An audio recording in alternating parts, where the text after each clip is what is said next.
Good luck. जय हिंद। में आप सभी का स्वागत है, अभिनंदन है।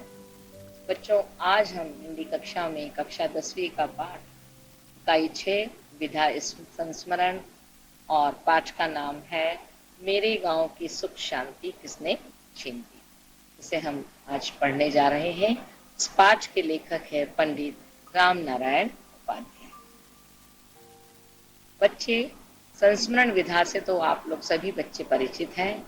पूर्व की कक्षाओं में मुंशी प्रेमचंद, जयशंकर प्रसाद जैसे प्रसिद्ध रचनाकारों की अनेक कहानियों को तो आप पढ़ चुके हैं। अतः सभी बच्चे, आज हम राम नारायण उपाध्याय जी की कहानी को पढ़ेंगे। यह कहानी संस्मरण विधा से परिचित है। संस्मरण जो है वह विधा उसे कहते हैं जो हमें पूर्व में घटित हमारे जीवन में कुछ घटनाएं होती है जिन्हें हम देखते हैं या फिर यात्रा करते हैं, उनको यदि हम याद करके दोबारा उसे हम लिखते हैं, वह संस्मरण विधा कहलाती। विशिष्ट उद्देश्य इस पाठ का मुख्य उद्देश्य लेखक द्वारा स्पष्ट है। उनका कहना है कि भारत गांवों का देश है। गांव भारत की आत्मा है। आज भी भारत की लगभग 70% आबादी गांव में ही निवास करती है। प्रस्तुत निबंध में गांव की संस्कृति पर दृष्टिपात किया गया। गांव की संस्कृति अर्थात गांव के जनजीवन, कि गांव का जीवन बड़ा सरल होता है ना। वहां पर शादियां भी बहुत सादे तरीके से किंतु रंग बिरंगी झंडियों के द्वारा लगाई होती है। बहुत सुंदर सजावट होती है। गांव में मानने माने जाते हैं। दिवाली पर वहां की सभी दीवारों को रंगा जाता है। बहुत सुंदर और लीप पोत कर बड़ा सुंदर डेकोरेशन भी किया जाता है। गांव अब आधुनिकता के दबाव में इस सुख से वंचित हो गए। इसका अर्थ यह है कि गांव में भी शहर के लोग अपनी सजावट लेकर गांव में भी जाने लगे हैं और गांव के लोग उस सजावटों से बहुत ज्यादा लालच में आते हैं और अपने गांव की संस्कृति को छोड़कर शहरी चकाचौंध की सजावट को अपनाने लगे। किंतु इस परिवर्तन में हमें अपनी लोक चेतना के विभिन्न आयामों को जीवित और जागृत करने का भी जतन करना होगा। अर्थात हम आधुनिकता को अपनाएं, अच्छी बात है, परंतु साथ में हमें भी गांव की संस्कृति को भी ध्यान में रखना होगा। उस संस्कृति से भी लोगों को परिचय कराना होगा।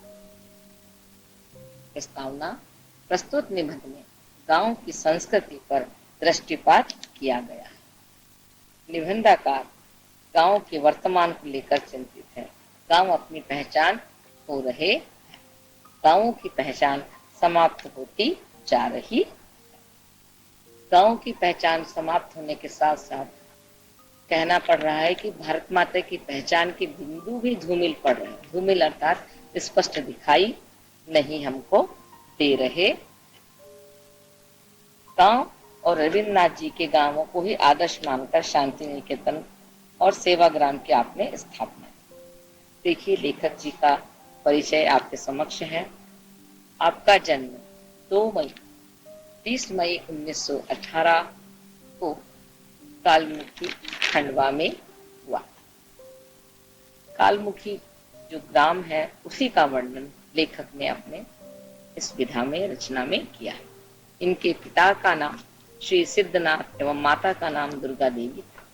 पत्नी शकुंतला देवी की स्मृति में आपने लोक संस्कृति न्यास की स्थापना 27 नवंबर सन 1989 को की थी। उपन्यास मध्य प्रदेश उपाध्याय जी के साथ ही लेखन में रहा है। उपाध्याय जी मध्य प्रदेश आदिवासी लोक कला परिषद भोपाल एवं राष्ट्रभाषा परिषद भोपाल के संस्थापक सदस्य भी रहे। 20 जून 2001 को आप दिव्य ज्योति में विलीन हो गए। आपकी कुछ प्रमुख कृतियां इस प्रकार हैं, जिनमें कुमकुम कलश और आम्र पल्लव प्रमुख है। आपकी विधाएं व्यंग, निबंध, रूपक, रिपोर्ताज एवं लघु कथाएं संस्मरण और लोक साहित्य से परिपूर्ण रही। आपकी वाणी, वेश और आचरण व्यवहार में जहां गांधीवादी जीवन और विचार प्रत्यक्ष होते थे, वहीं ग्राम्य और ग्राम संस्कृति की भी मूर्तिमान होती। आपकी भाषा शैली सहज सरल प्रभावशाली ललित गद्य शैली।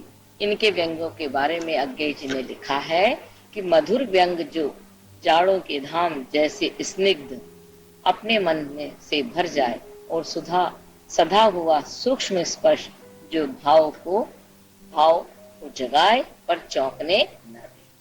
भावात्मक विवरणात्मक और व्यंग्यात्मक शैली का प्रयोग आपने अपनी रचनाओं में खूब किया है। आपकी प्रकाशित कृतियां विशेष तौर पर संस्मरण 3 से अधिक पुस्तकों में भी प्रकाशित की गई है। हम तो बाबुल तेरे बाग की चिड़िया, लोक साहित्य निर्माण का सांस्कृतिक अध्ययन, बख्शीनामा, धुंधले कांच आदि बहुत तरह की विधाएं आपने लिखी। विशेष तौर पर संस्मरण कथाओं की अंतर कथा, अंतर यानी मन की कथाएं, जैसे चिट्ठी, मामूली आदि में आदि प्रसिद्ध है।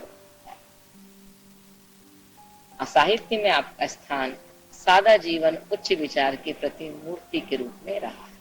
श्री राम नारायण उपाध्याय जी ने लोक जीवन तथा लोक संस्कृति के लिए जो कार्य किया है वह सराहनीय। बच्चों, यहाँ जो बार बार लोक शब्द आ रहा है, यह सब आम जनता के लिए, हम सभी के लिए प्रयुक्त है। आप अन्वेषक अर्थात खोजी प्रवृत्ति वाले के साथ नवीन विधाओं के रचनाकार के रूप में भी विशेष स्थान रखते। बच्चों देखिए कितना सुंदर चित्र है। उपाध्याय जी अपने गांव के चित्र को बहुत अच्छे से, वहां के प्राकृतिक सौंदर्य को निहार रहे हैं।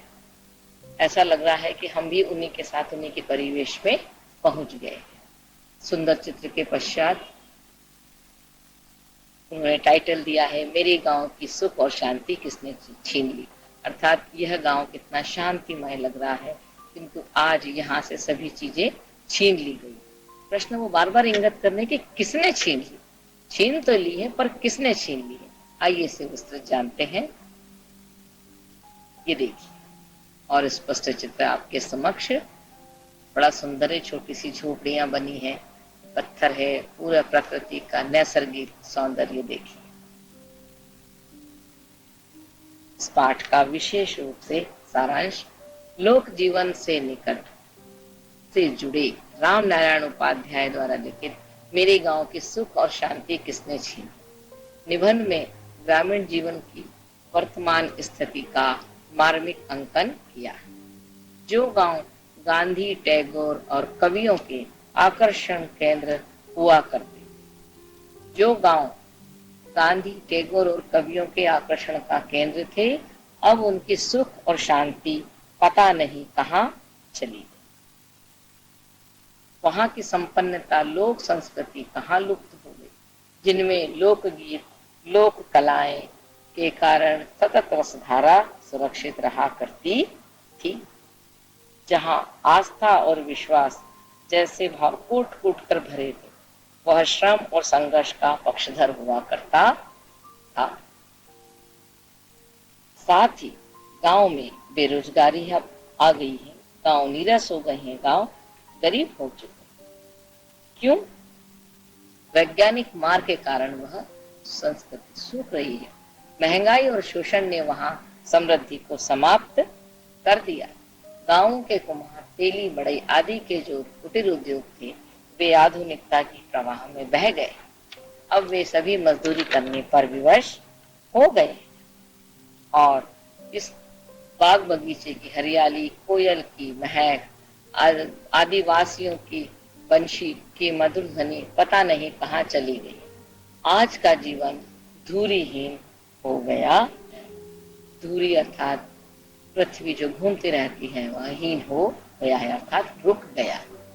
आप बहुत ध्यान से देखिए बच्चों, कुम्हार जो कि कितने सुंदर उसने घड़े बनाए, है ना। वह देखिए सीढ़ी छोटी सी है ऊपर जाने की। गरीब मजदूर है, उनके परिवेश को देखिए, उनकी आंखों को भी देखिए, वो बहुत ध्यान से अपने संस्कृति और गांव को प्रकट कर रहे हैं। साथ ही वहाँ का पूरा परिवेश देखिए, एक साइड में एक पूरे फर्शी बड़ी बड़ी लगी है, वहाँ बिल्कुल सामान्य जन जीवन हमें परिवेश दिखाई दे रहा है। फूल के समान कोमल, सरस और गंधवान लोक कलाओं के संबंध में आज शोध की बहुत आवश्यकता है। ताकि सामाजिक विकास के उत्थान पतन की सही सही जानकारी हो सके। अर्थात यदि हम समाज का विकास करें तो वह गांव से ही प्रारंभ हो सके। यह बहुत चिंतन का विषय है, शोध का ही विषय कहा गया है। गांव के अनपढ़ किंतु सुसंस्कृत आदमी में विश्वास, धर्म भावना, सहनशीलता, कर्मठता, स्वाभिमान, त्याग, श्रम आदि गुण कूट कूट कर भरे। कूट कूट कर अर्थात बहुत अंतरात्मा में समाये हुए। ये कूट कूट कर भरना यहाँ मुहावरा भी स्पष्ट होता है। समूचा गांव उसके लिए एक परिवार है। समूचा अर्थात पूरा गांव भी लेखक के लिए एक परिवार की भांति ही रहा। गांव के जीवन में समाज को देने के लिए सहजता, सरलता, ईमानदारी, सहनशीलता, कर्मठता आदि बहुत कुछ है। ये बच्चों जो मैंने आपके सामने पढ़े हैं, सहजता, सरलता, ये सब नैतिक गुण कहलाते। अब यदि ये इन सभी में ता प्रत्यय लगा है, सहजता, सरलता, प्रत्यय अर्थात पीछे वाले शब्द, ईमानदारी है ना, सहनशीलता, कर्मठता, यदि यह किसी मनुष्य में प्रयोग किए जाते हैं शब्द के लिए तो कर्मठ, कर्मठ, सहनशील, ईमानदार, सरल, सहज, यह इस तरह से शब्द भी प्रयोग हो सकते हैं। लोक संस्कृति में परिवर्तित परिवेश को ग्रहण करने की क्षमता है। वह स्वाभिमान के साथ सतत प्रवाहमान रही है। सतत अर्थात लगातार बह रही है। बच्चों एक और गांव का ये परिवेश देखिए, जो टोकनी उद्योग चल रहा है, टोकनी बनाने का, जिसे कुटीर उद्योग कहते हैं। देखिए उसी टोकनी में छोटा सा एक बालक भी बैठा है, उसके पिताजी, परिवार के लोग सभी बैठ के काम कर रहे हैं। पूरा वहां का देखिए दीवार पर पूरे कपड़े सूख रहे हैं, वहीं पानी का लोटा भी है ना। और बहुत ध्यान से देखिए, बड़ा अच्छा चित्र लग रहा है। वास्तव में इनकी स्थिति बहुत ही दयनीय। ये आधुनिकीकरण की तस्वीर देखिए आप, यह भी काम कर रहे हैं किंतु ये आज के परिवेश का उद्योग। लेखक का यही मानना है कि पुरानी संस्कृति और आधुनिकता परिवेश दोनों को ही हमें अपनाना है, किंतु यदि हम आधुनिकता को भी बना रहे हैं तो पुरानी संस्कृति को नहीं भूलना है। दोनों में ही हमें तुलना करनी है और दोनों का ही सामंजस्य स्थापित करना। भारत माता के समक्ष पंडित राम नारायण उपाध्याय जी ने भारत के गांवों की संस्कृति का अवलोकन किया है, लेकिन निबंधकार भारत के गांव के वर्तमान को लेकर बहुत चिंतित है। उसका प्रमुख कारण है कि गांव अपनी पहचान को नष्ट करते जा रहे हैं। गांव की पहचान के साथ साथ भारत माता की पहचान भी धुंधली पड़ती जा रही है। ऐसा लेखक को बार बार महसूस हो रहा है। गांधी जी और रविन्द्रनाथ टैगोर, देखिए ये बापू की कुटी है, कितना पुराना चित्र है। बापू आ रहे हैं। गांधी जी और रविन्द्रनाथ टैगोर ने भारत के गांवों को ही आदर्श मानकर सेवाग्राम और शांति निकेतन की स्थापना। गांधी जी ने सेवाग्राम की स्थापना की और रविन्द्रनाथ टैगोर जी ने शांति निकेतन की स्थापना। हमारे देश के गांवों की प्राकृतिक छटा अलौकिक व दर्शनीय, लेकिन अब वही गांव आधुनिकता के दबाव के कारण इस अनुपम सुख से पृथक होते जा रहे हैं। इसका कारण है कि अब गांवों में भी शहरों की भांति बहुत सा विकास होता जा रहा है और ग्रामीण भी शहर की चकाचौंध को देखकर गांव से शहर की ओर दौड़ने लगे हैं। यह देखिए शहर की चकाचौंध, अब न तो कहीं हमें लोकगीतों की मधुर ध्वनि सुनाई दी, क्योंकि वर्तमान समय में आधुनिकता में लोग क्लबों में गाने होने लगे हैं। क्लबों का संगीत सुनाई देने लगता है शहर में, और न ही ढोलक की थाप। ये लोकगीत मानव जीवन का अभिन्न अंग हुआ करते तथा मानव को भरपूर स्फूर्ति प्रदान करते, पर अब इन गीतों के समाप्त होने के कारण मानव की संवेदनाएं भी समाप्त हो गई है। अर्थात मानव जो कि लोकगीत गाया करते थे हृदय से, उसमें एक आत्मीयता थी, एक गांव के प्रति आकर्षण था, वह सब अब धीरे धीरे समाप्त होता जा रहा है। देखिए पलायन का ये चित्र है। जिस भारत को सोने की चिड़िया कहा जाता था, वहीं भारतवासी जो कि ग्रामीण क्षेत्रों में रहते हैं, आर्थिक रूप से विपन्न है। आत्मनिर्भर गांव अब छिन्न भिन्न हो गए। मजदूर व शिल्पकार रोजी रोटी की तलाश में गांव से पलायन कर शहर की ओर भाग रहे। पलायन करना अर्थात छोड़ के चले जाना, मतलब गांव से। यह चित्र यह दर्शाता है कि अब गांव में इनके लिए कोई काम नहीं बचा। ये अपने परिवार का पालन पोषण कैसे करें, इसके लिए ये शहर में काम की तलाश में परिवार सहित आ गए हैं।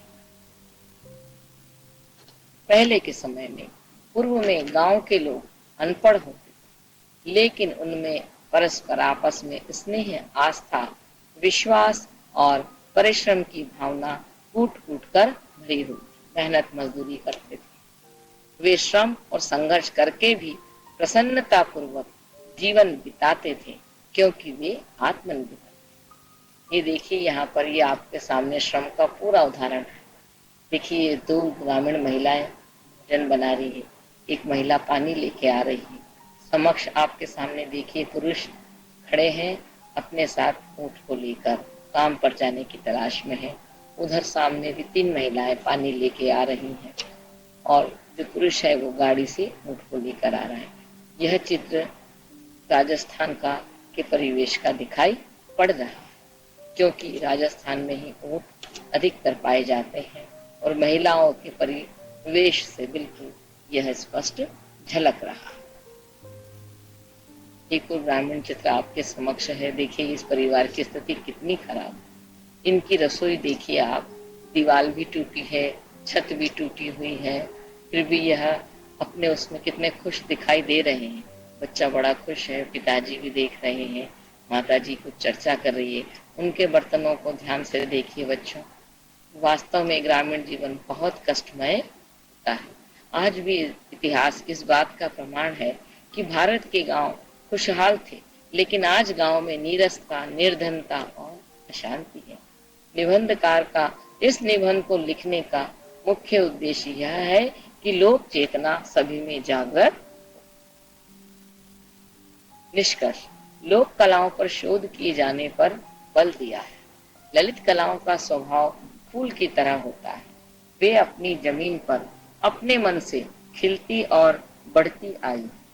लोक साहित्य का कार्य महज लोकगीत, लोक कथाओं और लोक कहावतों के संकलन का कार्य नहीं रहा, वरन यह जो अनादिकाल से अनंत काल तक मानव की जीवन यात्रा चली आ रही है। आदि अर्थात जब से प्रकृति शुरू हुई, जब से पृथ्वी पर जीवन मानव का शुरू हुआ है, उसे ही कहा है कि मानव की जीवन यात्रा चली आ रही है। उसमें वह कहाँ गिरा, कहाँ उठा और कहाँ आगे बढ़ा, इस सब की खोज, शोध और अध्ययन का कार्य रहा है।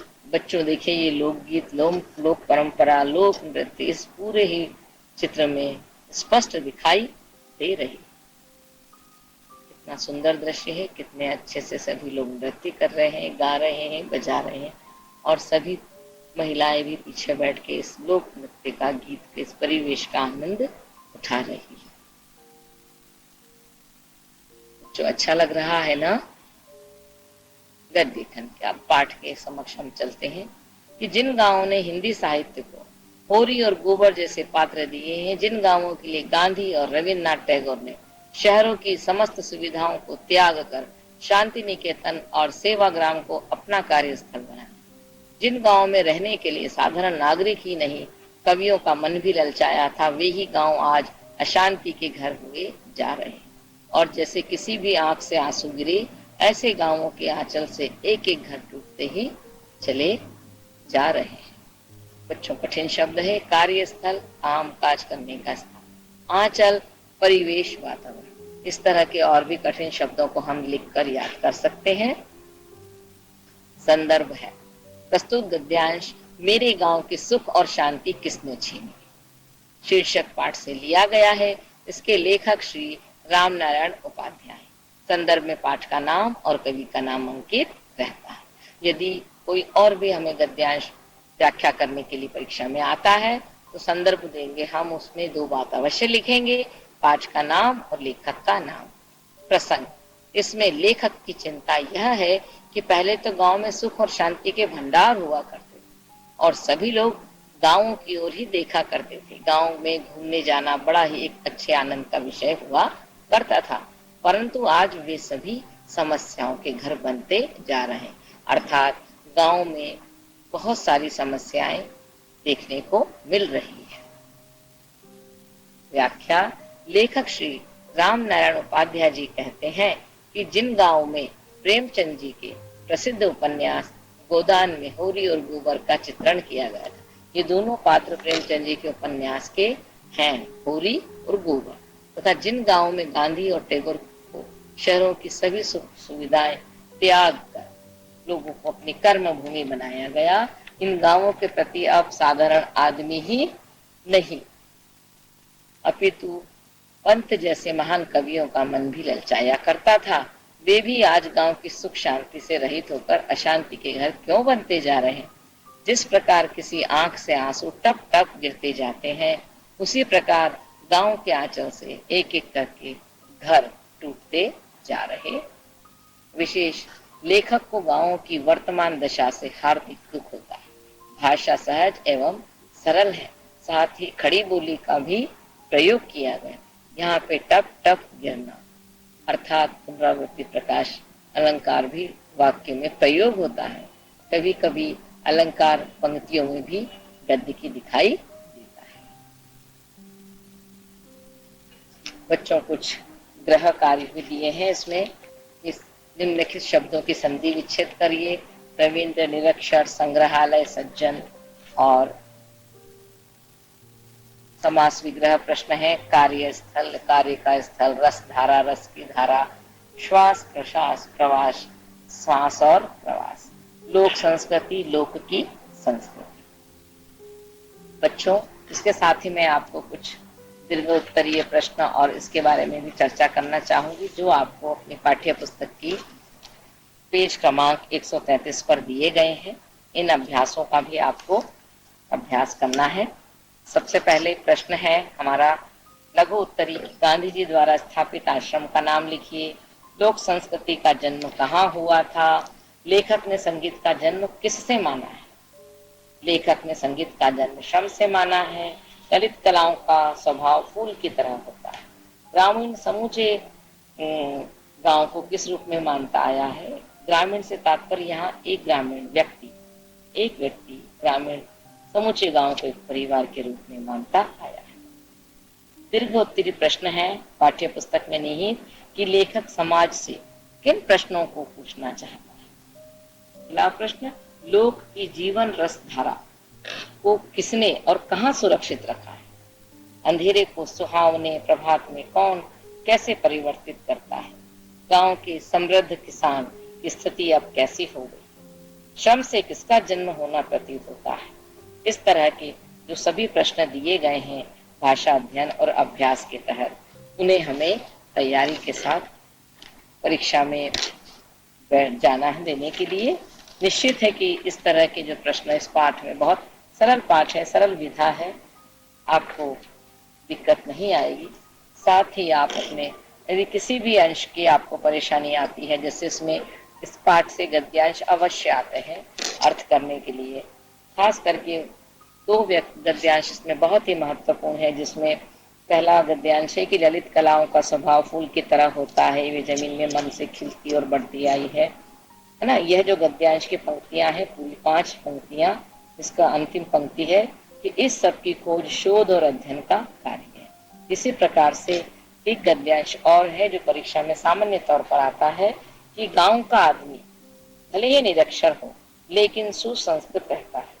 यह विश्वास वह उस पर बन जाता है, धर्म पर झुक जाता है, सबको सहता है और शिकायत नहीं करता।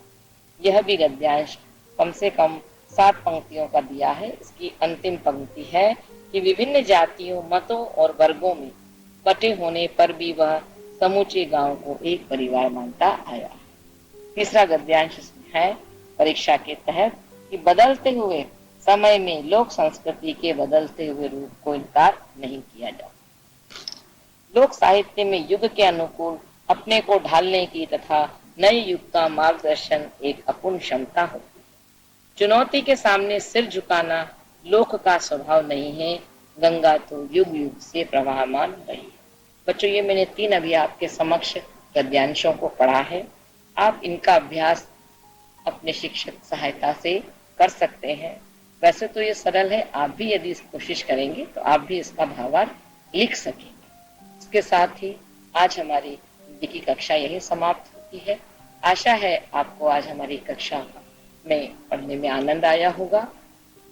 अगली कक्षा में आपसे पुनः भेंट होगी। तब तक के लिए